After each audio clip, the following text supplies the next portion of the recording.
Okay, magandang tanghali mga kapitik. At ngayon po, lulutuin natin ang ating munggo, no? Bulang lang. Yan, bulang lang. Yan ang ating nakuha palang upo. Yan, okay mga kapitik. At ngayon magluluto tayo ng bulang lang na upo. Yan, lalagyan natin ng ribs. Yan, ribs ng baboy mga kapitik. Yan po ang ating bulang lang. Yan na. Bagong pitas na upo. Yan po ang ating napitas na gulay. Yan, at lalagay natin sa ating bulang lang. Bulang lang na upo mga kapatid.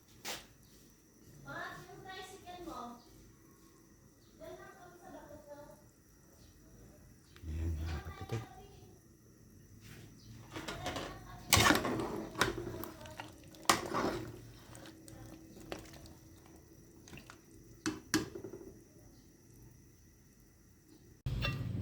Okay mga kapitik, kain po tayo. Ayan ang ating ulam, ang bulang lang na upo. Bagong pitas na upo. Ayan, kain na. Quality, tamis ng upo. Ang bulang lang. Sarap. Sarap. Sarap yung upo. Oo, tamis. Pinadala ko kay Matt yung 3. Yung upo. Ba't yung ginawa mo lahat? Ginawa mo lahat? Alin? O, yung 3 maliliit.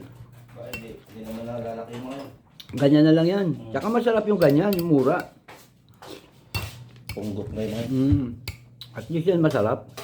Kasi yung nabibili sa palengke na palalaki na buto. Yun ang maganda sa may sarili kang tanim. Mapipitas mo yung kung anong gusto mong edad ng bunga.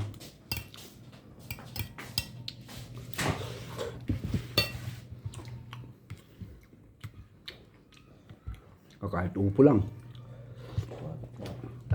Sarap. Nakaluto ka, diba? Nang. Pwede. Kanina pa. Kain na, oy. Humigop ka ng sabaw. Ang sarap ng sabaw. Hindi naman yung ulo pang kakain mo.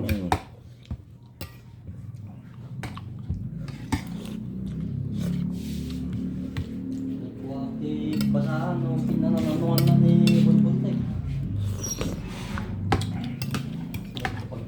Ganda kasi ng usapan niya eh. Quality. Pag kayo nagbubulti ka niya.